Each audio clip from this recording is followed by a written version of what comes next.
Welcome, everyone. I'm Joe Tarnowski with ECRM and RangeMe. And for this Story to Shelf video interview, I'm speaking with Rachel Peters and Brady DeLong of Clean Age, which makes natural and sustainable personal care products that are aimed at the Gen Z market and younger. So, Rachel and Brady, thank you so much for joining us. And to kick things off, can you give us an overview of the company, its origin, and your product lineup? Sure. Well, you had it exactly right. It's personal care products really made for Gen Z and younger. And the origin really is I'm a mom of four. And when our older two kids were getting to those tween and teen years, and they were starting to take charge of their own personal care, we took them to the grocery store or to mass retail to kind of pick out products for themselves. And there was nothing there that really appealed to them. When we asked them to pick out their own deodorant, they were like, I don't know. Well, what do you use? And it just really occurred to me that nobody was paying attention to this like large segment of consumers who have disposable income, who have influence on the buying power of their household. I mean, if you have a teenager or have lived in a household with a teenager, you know, everything you buy starts to change at the point that you have tweens and teens in your household. And so the same is true for personal care products. So we joined with some really outstanding chemists and developers and packagers to make Clean Age. Our first product is a natural deodorant. We also have, so there's 4 SKUs of that. We also have oral care in the form of toothpaste tabs and toothbrushes and a hand sanitizer, lots more products to come. But it really is any essential product a teenager needs during the course of their day. They should be able to eventually turn to Clean Age and have it supplied. I was going to say, sounds like you have the whole medicine cabinet worth of products that I Yeah, could use. all those daily routines, right? And we made them with Gen Z values in mind. So for sure, there were some table stakes like being sustainable, being cruelty free, those things. But also, we added in a layer of evolving needs. Something like being all of our products are gender neutral, which retailers and Gen Z members of Gen Z really like because it gives flexibility on the shelves and flexibility at home, and we're very gender inclusive, and then have better for you ingredients. So especially in this age where you're still growing and what you're putting on and in your body really matters. We looked really hard and long at every kind of ingredient that we put into our products to make sure that they kind of fired on all cylinders. Yeah, so that clicks a lot of the boxes or the hot buttons with the younger generation, right? They want those clean ingredients, and it's not just them. I mean, I look for products that have clean ingredients. I read one book called Clean, and it was all about the microbiome and the evolution of personal care products. And it was really interesting about how much of it was marketing driven rather than ingredient driven until now, where it's switching back because we realize we do have a microbiome on the skin, and that some of these products originally they would dry out the skin, then they'd sell you something to moisturize the skin. Then they do something that damages it and then sell you the thing to fix it, and so on and so forth. And it got me really, really interested in the whole skin because I was already studying the gut microbiome. Totally. But so ever since then, I've been using natural, cleaner products for my skin. So I could see. For sure. And spoiler alert, I used to be a consultant for some of those larger CPG companies. And so I saw that whole process, like developing things with just science or technology first. And we really have tried to be both consumer and retailer first. Mhm. So Clean Age products were always designed to really stand out on shelves. So retailers would love to have us on their sets and stand out with families, that they would go, hey, somebody really understands and cares about me as a consumer. They've listened to my wants and needs, and they've developed products with those in mind. Excellent. So where are you currently distributed? I know you're distributed in Rite Aid now because I saw your post about it, and congratulations, you just launched over there. Yeah, we should have brought some confetti to this interview so we can throw it. But yes, we should. If you walk into your local Rite Aid, you should be able to find us there. The three of our deodorants are carried in Rite Aids across the country now. We also are in a division of Kroger, Fred Meyer, some independent grocery stores, and then launching with Walmart this summer. Great. Now, you have had an amazing track record in working with ECRM and RangeMe. 3 for 3, 3 applications, right? 3 summits that you applied for, and you landed each of them. Can you talk a little bit about that, your successes in using both of our platforms? Totally. I think that one of the best parts about RangeMe is that you give emerging brands access to some of the biggest names in retail, right? So we could try to call and send emails all day, but the immediate connection to retailers and vendors is so great on RangeMe because we can tell you everything that's important to us and see if that resonates with a retailer. So we started, I think our first RangeMe pitch was with the Kroger Natural Summit, which led to us being carried in Fred Meyer. And then launched, that's actually how we pitched Rite Aid as well, applied through there. And then we're a part of Walmart's open call and got that coveted golden ticket through an ECRM pitch as well. That's excellent. Yeah. So what is it about your pitch? What do you attribute to I don't your know. Brady's success? been on them. We don't Yeah. hypnotize Brady, anybody. what are right? the tips? Definitely What are the jump in tips? there because I mean, before I joined Clean Age, I was in the salty snacks world for about 8 years. Mhm. Done a lot of pitches. We were also a RangeMe brand at that company. I'd also attributed a couple of really big accounts to RangeMe, so it's been pretty valuable to me throughout my entire career in CPG. But Rachel and I first met, and when she kind of gave me the pitch on Clean Age, we were at lunch, and it was just really apparent all of the research that she and the founding team had like put in on the back end. And then it's like the human connection, the fact that she's a mom, the fact that so many of the buyers in our industry are parents as well. And so much of the industry is shifting to a natural product focus. And I mean, you mentioned it earlier, Joe, that you have been shopping in that department more and more. I've been shocked at the amount of people, just even in my immediate family, that I didn't know were actually buying and using natural deodorant. Like I had no idea. So it's becoming more and more, consistent throughout the entire household. And so I think just the message of the family, the message of like, we're all kind of going through this, the message that this is kind of a pivotal point in all of these people's lives, and they're kind of lacking that support from brands, just really resonated with me. And you can kind of see it in buyers' eyes that it kind of like really lights up for them as well. They're like, they get it. And to me, it's like that human connection. That's something that Rachel's done really well. I mean, they brought me on to do sales, and I haven't had to do anything. I just sit around and let Rachel handle the sales, and then I handle all the sales operations and go to market stuff. And so it's been a really fun balance with her being able to deliver that pitch and, to be creative on the marketing side, and then be able to operationalize everything and get stuff out into market. Yeah. I think one thing that's also super fun for retailers is that this is a brand that can be promoted all year. And we designed it that way.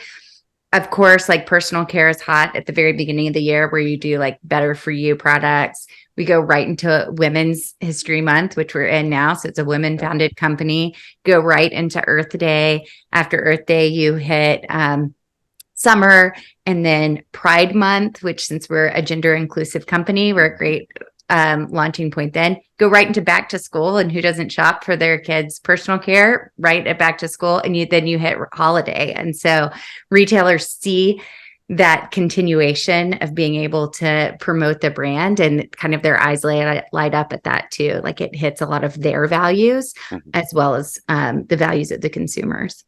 Actually, that's a great point. The fact that you have something that retailers can offer and promote throughout the year. And we're going to get into that in a few minutes about that, that from the shelf to the basket component. But I did have one other question because all three of the summits, well, two of the three, right? The Walmart open call was just range resubmissions, and then they handled it, the meetings from that point. And then, but the Kroger and the Rite Aid ones we handled. So you started on RangeMe, and then you had the meeting on ECRM Connect. So my question is, what do you think it is about your RangeMe profile that led to them getting the meeting, and what did what do you think it was about your pitch in the meeting that's led to that follow up that eventually led to the deals? For sure. I think the best pitches come like you lead with empathy, right? Think about put yourself in these buyers' shoes. They're sorting through a million different submissions and profiles and products, and they have goals, sales goals that they have to meet. And so we really try on our profile to make it easy to understand that we know what we're doing. Really great photography that fits all of the standards so that they know that's not going to be a problem when it comes to inputting the products on their system. Really good talking points that we know could translate directly onto their either online or retail shelves. We've done the homework already on our price points and how that translates to retail. And so really coming across as a brand that puts professional, very thoughtful content on your RangeMe profile. I think retailers see that as a relief because they're not going to have to like walk you through fixing all that stuff to input into their system. Yeah. And then, you know, what Brady said is true. We really try to relate as people during our pitches, not to waste any time, but also to understand that what are the goals of the set from the other side? What are the problems they're facing? What are the mandates they're trying to make happen? We try to be very understanding and cooperative.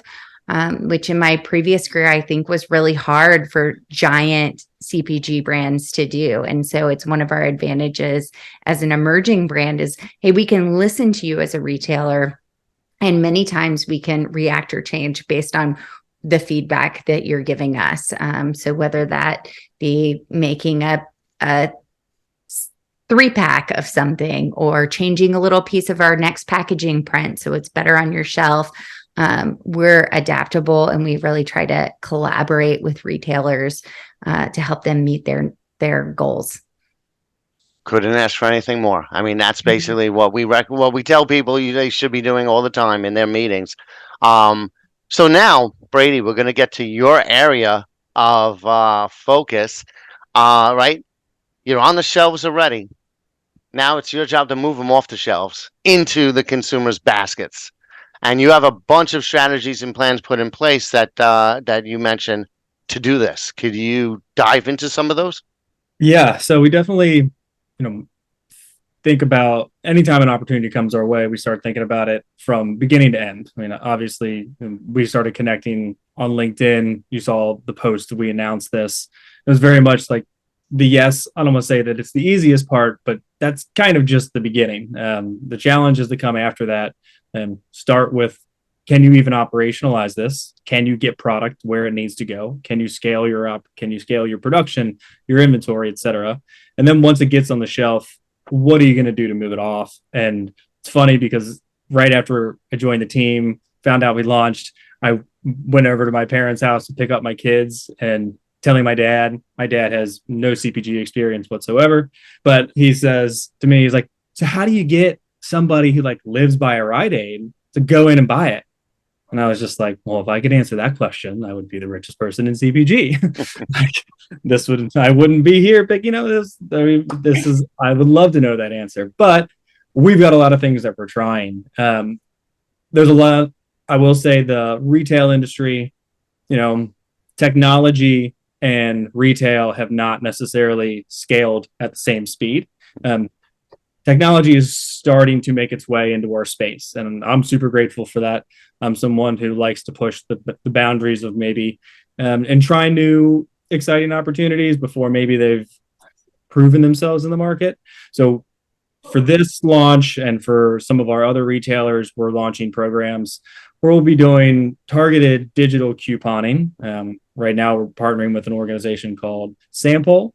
There's lots of other organizations like them in the market. Sample has been a great partner for us. And what that is we extend an offer to either people that are familiar with Sample platform or that we tell them to target. So we can give them zip codes, we can give them store names, and they will create essentially a landing page where they'll target customers with a link and an offer saying, hey, go into a Rite Aid and try Clean Age deodorant, receive one half off, or maybe receive a free unit. So they get that link, they go to that link, they kind of fill out an email flow or a workflow, answering different questions about themselves, about their intent for the product, what they usually buy. All that information we then own as well. So allows us to then put them into our email flows and continue to nurture those customers over time. Then they go into the store, they redeem the product, and then they upload that receipt on a platform and they get reimbursed for whatever we're telling them we're going to reimburse them. And so that's kind of one of the first ways that I've seen in the past few years that really connects digital marketing and retail. It's definitely not a cheap approach by any means. You need to have the budget. You need to have, the resources allocated to be able to support that. And you need to be very strategic about it because you don't want to do it everywhere necessarily. And maybe you want to find an area you're strong in and even double down there, because that's a lot easier to go from 1 to 2 than 0 to 1. So we're kind of looking at that as our approach right now. And we're also using it to kind of grow at the right time. Maybe you've got a category review coming up. Maybe you've got a presentation to another buyer and you want to have some great data. So you can use these approaches in limited bandwidths, and then you have that data and you can use that data to help kind of improve other aspects of your business. So that's one of the ways. And then one of the other major ways that we're going to be kind of driving people into stores with our influencer campaign. And that's what Rachel has been really taking the reins on. So I can let her dive into that. Yeah. So as we engage with influencers in our ambassador program, like I said, we have always been a retailer first brand. And so that rings true for all of our marketing. So we will send our influencers, our ambassadors into stores to mention by name how great their local Rite Aid is, how great their local Fred Meyer is. We will have them actually pick up product from the shelf there and talk about that experience so that we're modeling the behavior that we want future customers to do. And I think for us, that's just putting our money where our mouth is, right? That if we say we're retail first, we really have to act like it and not try to, have all the attention come directly back to our own website or something like that, but really support these launches with some evergreen content that then we can use to promote new launches and products. And then when we go back for those category reviews later, and we're looking at how well the product did on the shelf, we can share some of that content as well and how many views and what kind of traction that stuff got as well. So always really thinking about it with an empathetic view towards those retailers for sure. Yeah, that's great. I mean, first, the whole digital platform. I mean, your audience, your target market lives on digital. So it's really made for it. And the retailers, the buyers, they always want to know not only how you're going to move the products off the shelf, but how you're going to get customers into my store. So those types of things where, like you said, the retailer first thinking, I like that. You're getting people into their stores, so they're benefiting as well as you're benefiting. And I know you guys are going to be doing sampling as well or demos.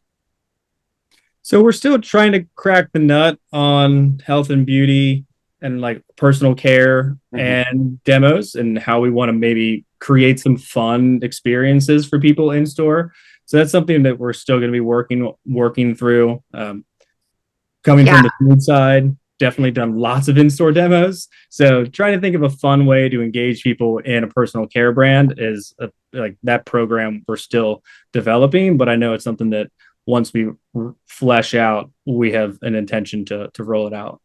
And for sure, Joe, like we're still an emerging brand and our team is still growing, but we do have plans very shortly to grow our team into people who can take on some more of those in-store, in-person activations, which I think are really valuable. Like who the people are who are representing the brand, being in front of those consumers, super important. You just can't really have somebody like swipe a stick of deodorant under their arms and hand it off to the next consumer. No, So, yeah. Well, that's what I was we'll thinking figure about. that I was out. like, okay, yeah, demos. I could see sampling, like giving out, but yeah, finding a way to crack that nut, crack the code of how to do something in the store that's exciting when you can't just like give them a snack to eat right there. For sure. And we know things like Gen Z is super excited about scents and how things smell and the way things look. And so we can do some combination of sharing those scents in a different way so that they can pick which SKU they really resonate with, things like that. So we're looking at all kinds of creative options. I think that's one of the fun parts of being an emerging brand is you don't have to play by the rules of the big guys and how they've operated for so many years. And some retailers have kind of store specific events. Maybe they've got a new grand opening and we've got people in the Portland or the Fred Meyer territory. So we can support some of those more unique one-off opportunities, kind of have some product there, maybe do some giveaways, things along that lines, just to get people to associate the product with that specific retailer. Yeah. Well, I'm looking forward to hearing what kind of things that you come up with for that. And, it's interesting because with your 3 massive wins, right? You have Kroger, Rite Aid, Walmart. It's hard to you tend to forget that you're an emerging brand. So, because usually, it takes a while to get that kind of scale, that kind of, those wins. But as an emerging brand, along this whole process, what are some of the challenges that you've faced or screw ups that you might have had that you learned something from? What a friend of mine who's an entrepreneur calls paying college tuition.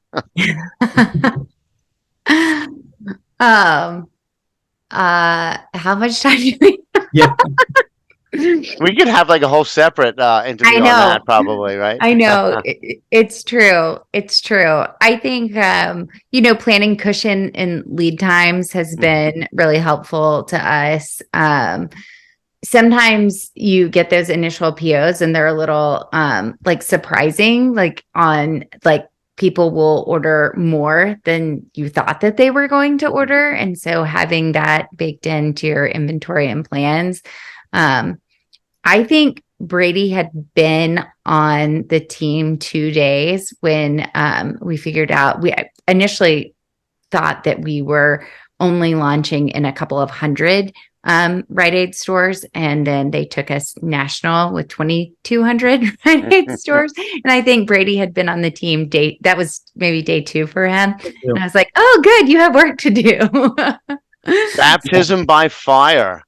Yeah. So, I would say just scaling all things operations for this growth has been challenging, but it's been super fun. I kind of like the problem solving is definitely the fun part of this industry for me. So we had always done our distribution out of a warehouse out in the Portland area because that's where our previous distribution was coming from. So now we had to find a new distribution partner. When I say distribution partner, I mean like third-party fulfillment, a warehouse partner, something more centralized. And we had to create all the workflows that, okay, now when we get these purchase orders, what happens, who's going to be responsible for this and is a part of the system? Where is that product going to ship from? What dates does that product have? Are we batch tracking? Yes, we're batch tracking. How are we doing that?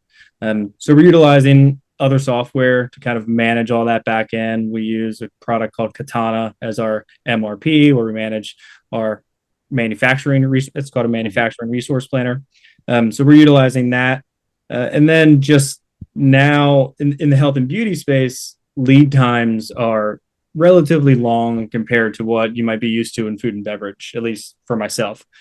Producing every week, every 3, 4, 5 weeks. And now lead times tend to be somewhere between 10 and 20 weeks. So having a good forecast, communicating a lot with our retail partners and trying to determine what are you going to buy? When are you going to buy it? What are you going to do to support this promotion? This is what we're going to do to support this promotion, and really getting granular with what our expectations are on both sides. So we're able to put together a really good forecast and start to manage all the raw materials coming in and manage all of our production dates, make sure we're keeping stuff fresh. We're not overproducing, we're not underproducing. So that has been the most challenging part. But now that we've kind of got it set up, we've got a good cadence rolling, we've got great partners, we've picked all the right people to work with. And now that we've got all this amazing growth ahead of us, people are jumping at the bit to work with us. So that also makes it a lot easier when people see the value that your brand is going to bring their organization. So yeah, that's been the biggest challenge, but it's also been a lot of fun and a really cool collaborative effort for everybody on the Clean Age team to kind of jump in and help out on. Definitely makes it exciting, like a really great learning experience. Everyone's got to roll up their sleeves. And, I'm sure you've created some processes in place that will benefit you down the road that came out of necessity. So Totally. that's always a good thing. And you both seem to be very adaptable, which is going to be helpful moving forward. Yeah, for sure. Keeping that positive attitude and that problem solving mentality. I think what I really appreciate about our squad is if a retailer, a buyer emails us and they want something that we can't deliver on the terms that they want, we always come back to them with a solution that would meet the same needs, but maybe not in the way they were imagining. So if they want one display and we don't have that display available, we can offer them a few other options, and we really try to be proactively solving those problems for our partners. Well, that transparency is very important. It's one thing I always recommend to brands dealing with buyers is you want to be transparent about what your capabilities are and about what your capabilities are not. Right. Because the last thing you want to do is lie and get caught in a lie, or and you don't want to go in with your eyes too big for your stomach. So transparency and just that open communications is extremely helpful, especially in this day and age where you get supply chain bottlenecks and cost increases and things that will happen out of nowhere and impact everybody. So you're doing some work with around mental health issues for teens, right? Your main market, a lot of teens face some mental health issues, anxiety, stress, things like that. What are some of the steps you've taken to work with these organizations and to help these teens? Yeah, that's a great question. I'll answer it in kind of two parts. One is starting right on our packaging. So the side of our toothpaste tabs, it should take you 2 minutes to brush your teeth. The side of our toothpaste tabs has a 2-minute read on the side of the carton. That's like a pep talk for your day. And it's a very positive, encouraging sentiment as our consumers are brushing their teeth. They should be reminded of their value and all the opportunities that lay ahead of them for that day. And if you lift the cap of our deodorant, you'll find this little fortune cookie moment that has some encouraging saying under it. And so we realize that personal care can really blend well with self-care. And we hope that as teens stack those two habits together, we'll be the brand known for that for sure.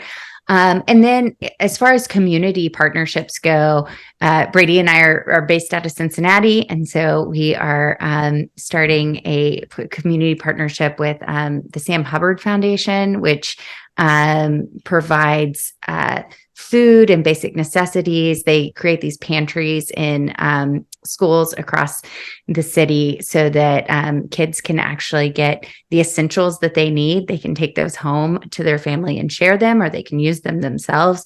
And when those very like base level necessities of their life are taken care of, then they can pay better attention in school and they'll feel better and they'll be able to have more clarity of thought for sure. In Portland, because we have part of our team is there, and that was kind of where our first retailer was. We're partners with a nonprofit called Project 48, which takes care of teens in the foster care system during their first 48 hours, transitioning between households, where most teens, it's definitely a crisis moment for them, but they usually don't have much to take from house to house. And so Project 48 is an incredible organization that gives them basic essentials during that move so that they can have a toothbrush and have deodorant and have a change of clothes. And so those have been some of our early partners.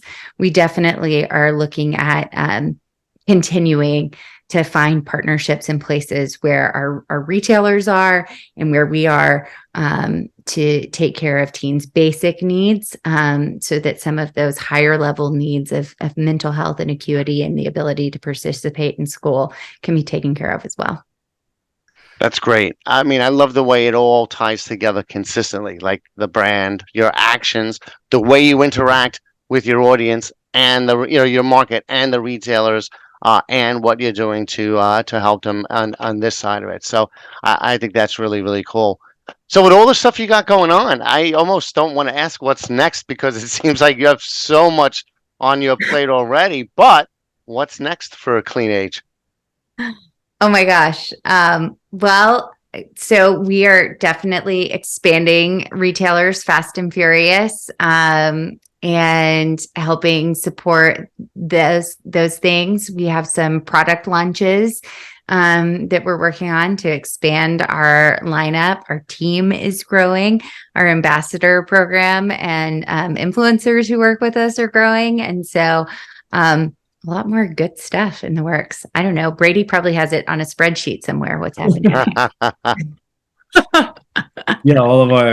I mean, it's tough telling because if you would have asked us that question, it's like 2 months ago, we would have had a different list because we're just, the team is so fluid and everything is just, I don't want to say working out so well because there are still struggles, but it's like everything that we set our minds out to kind of accomplish and work on as a team, we're able to execute on in some capacity. So right now, like as Rachel touched on, we're working on some new product launches. So that is something that we're all really excited about as we continue to kind of expand the line. And that's another reason that these retailer partnerships and why we take them so serious, because it's so much easier to get those line extensions if they've already value you as a partner and they already see like these people are true to their word, they follow up on their commitments, they're transparent. So that's why those relationships are so important to us, because we know we've got so much more in the pipeline. But yeah, I'm excited to keep growing the team. I think that's one of the things that I can't wait for, because it's such a fun brand to grow and build. And like whoever gets to join us next, like it's going to be a great opportunity. I just know it. So yeah, all very exciting and fun and optimistic stuff on our side. Well, both of you the passion definitely comes out. So thank you so much. This has been awesome. And I look forward to seeing your continued growth. Yeah. Thanks, Joe. Thanks for having us. Yeah. Thanks for having us. You'll see us around on RangeMe more and more and on LinkedIn. So great. Well, good luck in your future endeavors. I know we'll be back again for some updates. Yeah. Right. Thank you.